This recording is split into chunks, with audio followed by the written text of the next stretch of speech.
Alright, magandang gabi na ho sa lahat natin ng mga viewers Luzon, Visayas at Mindanao all over the world. Welcome naman sa ating panibagong video, panibagong reaction, mga ka-action, mga kakampeng. O gusto ko lang ho na i-share ho ito sa inyo. Ang isa na galit kay Senador Mig Zubiri na tila yata nga lahat ng mora ay sinabi niya na ho. Grabe, matindi ho ang galit niya kay Senador Mig Zubiri. Kinakahiya na daw nila si Mig Zubiri at sinusumpa na daw ho ito si Mig Zubiri ng Bukidnon.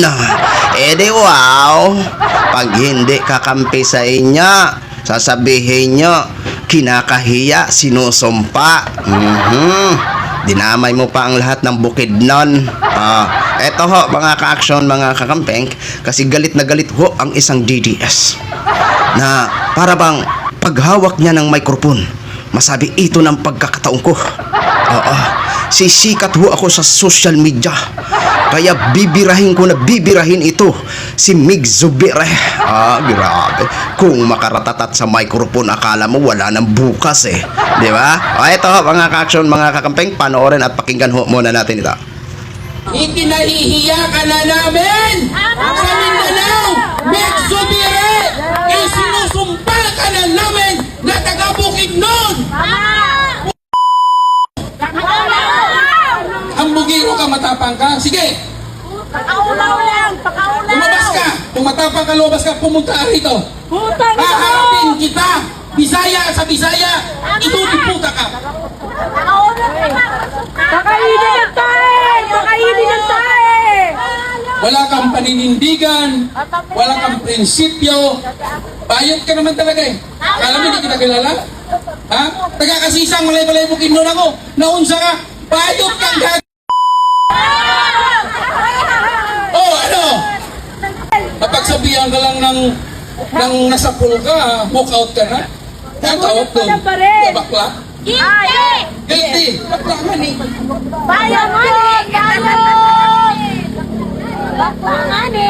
Kaya tayo mga kababayan, Bakla nga ni! alam ko, lahat tayo, pagod na, sawang-sawa na, suklang na. Grabe ho. Para yatang ramdam ko ramdam ko na para yatang yung ugat ni kuya dyan sa liig niya parang maputol-putol na sa sobrang kasigaw-sigaw.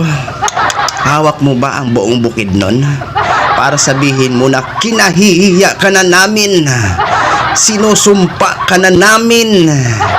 Baka ikaw lang naman kuya ang may sabi niyan. Wag mo naman idamay ang buong Bukidnon. Oo, wag mo naman idamay yung mga matitino na tao sa Bukidnon. Kung ikaw ho, ayaw mo na kay Mig Zubiri, ikaw lang yun. Oo, dapat sinabi mo doon, kinakahiya na kita. Oo, sinusumpa na kita. Pero yung gamitin mo yung words na namin, abay dinamay mo ang buong Bukidnon. Ikaw lang naman ang may gusto niyan Ikaw lang naman ang galit kay Mig Zubiri. Di ba? Hindi lahat ng tao sa Mindanao ay katulad nyo mag-isip. Isipin nyo out of 61 yata, yon, correct me if I'm wrong, out of 61 na mga congresswoman, congressman sa Mindanao, ilan ba ang sumuporta na pabor sa impeachment ni Sara? Di ba? 43 ba yon? 46. Agoy. Hiyay. Ibig sabihin, wala na.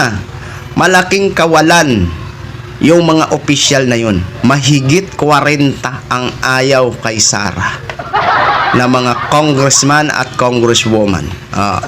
Yan ho ang sinasabi ng makinarya. Pag once na marami kang makinarya nationwide, grabe, landslide ang pagkapanalo mo. Pero kung wala kang makinarya, nako, umupo ka na sa tabi at tanggapin mo na at kumanda ka na lang, di ko kayang tanggapin. Di ba? Ngayon, ito si Mig Zubiri, ito yung pangatlong termino niya na tapos na siya. Palipasin niya naman ang isang term bago po siya tumakbo muli. Di ba? Kaya sorry na lang kayo. Sorry ka na lang kuya. Oo. Huwag natin idamay ang buong Bukidnon kasi siya lang naman ang galit kay kay Mig Zubiri. 'Di ba? Ito yung mga tao na kung makapagsalita, hindi mo na pinag-iisipan. Oo. Para bang ano na sila? Para bang sigurado na sila na ang buong lugar nila ay kinahihiya si Mig Zubiri. Oo. Dapat nagbinahay-bahay mo muna bago ka magsalita dyan. Oo. So, yun lang ho, mga ka-action, mga kakamping, no? Ginshare ko lang ho sa inyo yan. Maraming salamat po sa ating mga viewers Luzon, Visayas at Mindanao all over the world. Ako po, ang inyong lingkod, si The Action Man. Good evening, everyone.